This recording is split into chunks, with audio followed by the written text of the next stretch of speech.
I'm interested in a rig for Sunday, if you could accommodate me. Then I suppose you ought to see the man in charge of hiring rigs, who is late as usual. Hey, Gregory! Marcellus! You old son of a gun. What? Shh! Greg, Professor Hill's the name. Hill. Greg, what are you doing here? Why'd you let me know you was coming? I didn't know I was myself. Besides, how could I know you were a pretty big slicker when you were in business with me? Too many close shaves the way you work. Besides, I got me a nice, comfortable girl. That's what Toppelmeyer. Boston's based. Legitimate, huh? I always knew you'd come to no good. So what's the new pitch? You're not back in the band business. But I heard you was in steam automobiles. I was. What happened? Somebody actually invented one. No. Now give me the lowdown here, Morris. Well, you never get anywhere in the band business with these stubborn islands, Greg. Besides, we got a stuck-up music teacher here who'll expose you before you get your grip on that. Male or female? Music teacher? She's the librarian. Female. Perfect. That's what I wanted to hear. If she passes by, point her out to me. I will. How are you going to start the pitch? Same old way. Keep that music teacher off balance. And then my next step will be to get your town out of the serious trouble it's in. River City isn't in any trouble. Well, then I'll have to create something. I have to create a desperate need in your town for a voice band. You remember. So, well, what's new around here? What can I use? Nothing. Except the billiards parlor just put in a new pool table. Oh, must have seen a pool table here before. No, just billiards. That'll do. I'll see you around, Morris. And don't forget, music teacher. Music teacher. You're Mr. Dunlop. Yep. Well, either you're closing your eyes to a situation you do not wish to acknowledge, or you are not aware of the caliber of disaster indicated by the presence of a pool table. Well, you got trouble, my friend. Right here, I say trouble right here in River City. Why, sure, I'm a billiard player. Certainly proud to say I'm always mighty proud to say it. I consider that the hours I spend with the cue in my hand are golden. They cultivate horse sense, and the cool head, and the keen eye. Did you ever take and try and give an ironclad leave to yourself from a 3-rail billiard shot? But just as I say it takes judgment, brains, and maturity to solve a multiplying game, I say, boom. Okay, shove it all in a pocket. And I call that slot. The first big step on the road to the depths of degradation. I say first, but this is no wine from a teaspoon, then beer from a bottle. And the next thing you know, your son is playing for money in a pinchback suit. And listening to some big out-of-town Jasper here tell about horse race gambling. Not a wholesome truck race, no, but a race where they set down right on a horse. Like to see some stuck-up jockey boys sitting on Dan Pat's big buffalo, I should say. Now, friends, let me tell you what I mean. You got 1, 2, 3, 4, 5, 6 pockets at a table. Pockets that mark the difference between a gentleman and a bum with a capital B in that prize and P in that stands for fool. And all week long in River City, you'll be frittering away. I say your young men will be frittering away. They're noontime, summertime, short time too. Bought in the pocket, never mind getting vandalized. Bored of the speed for a patch for the beefsteak pound. Never mind pumping any water to your parents or come with a cistern empty on a Saturday. Yes, got lots and lots of trouble. I'm thinking of the kids in the Knickerbocker, shirt-tailed young ones. Thinking in the pool hall, getting ready to school has trouble. Folks, right here in River City, trouble with a capital T in that rhymes with P and that stands for pool. Now, I know all you folks are the right kind of parents. I'm gonna be perfectly frank. Would you like to know what kind of conversation goes on with a woman around that hall? They'll be trying out Bevo, trying out Cubits, trying out tailor-mades like cigarette feeds, and bragging all about how they're gonna cover up a telltale present with sex at one fight night. They leave the pool hall, heading for the dance at the Armory, liberty men, and scarlet women, and rag time. Shameless music that will drag your son, your daughter, to the arms of the jungle animal instinct, mass hysteria. Friends, the idle brain is a devil's playground. trouble! Right here in River City. Capital T that rhymes with P and that stands for pool. We surely got trouble. Right here in River City. Gotta figure out a way to give the young ones moral after school. Mothers of River City, heed that warning before it's too late. Watch for the telltale signs of corruption. The minute your son leaves the house, does he rebuckle his knickerbockers below the knee? Is there a nicotine stain on his index finger? A dime novel hidden in the corn crib? Is he starting to memorize jokes from Captain Billy's whiz bang? Or certain words creeping into his conversation? Words like swell, da, and so's your old man. Well, if so, my friends, you got trouble. Right here in River City. Have an old team that rhymes with P and that stands for pool. We surely got trouble. Right here in River City. Remember the main Plymouth Rock and the Golden Rule. Oh, we got trouble. We're in terrible, terrible trouble. That game with the 15-number balls is the devil's tool. Yes, we got trouble, trouble, trouble. We're a team.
about Professor Harold Hill?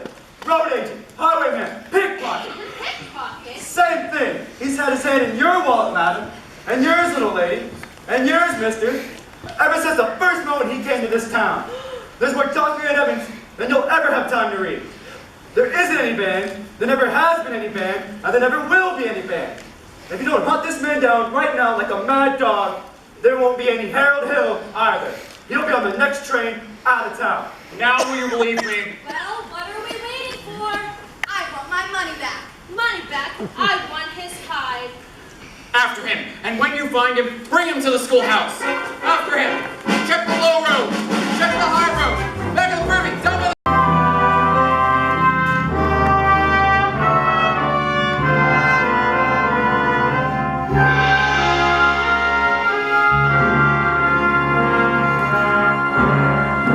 Which is why I interrupted at this point. Rest assured, that snake in our bosom would have been misapprehended by now. And always remember, fellow river citizens, I can only remind you that I did everything in my power to stop this dire happening from happening. Fourscore. What are you going to do about getting our money back? That professor collected nearly $300 for uniforms just tonight. And we haven't even seen the uniforms yet. He's slippery, I told you. I haven't seen any uniform, or my boy either, since just after supper. He's a kidnapper! Fine situation here. 77 years ago. Now just a minute! Virtue has triumphed. The sword of retribution has cut down Professor Harold Hill. And if there are those who I have heard are collecting tar, or melting tar and collecting feathers, I shall not say them nay. Well, I think some of you who can ignore your Iowa stubborn, chip-on-the-shoulder attitude long enough to remember River City before Harold came. Do you remember? Well, do you? Surely some of you ought to be grateful for what he's left in this city. And if so, I think you want to admit it. You're wasting a great deal of time here. If there are those who think this man should not be tarred and feathered, let him stand up.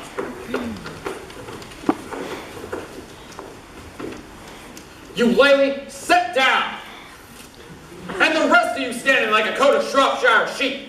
Have you forgotten that you bought expensive band uniforms, technical instruction books, and high-priced band instruments?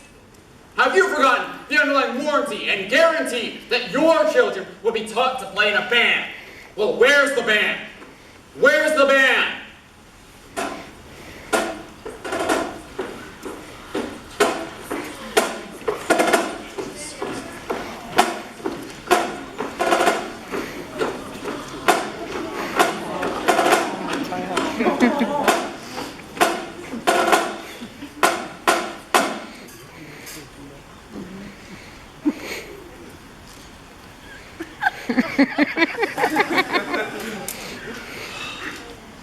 Thank you, man. Thank you.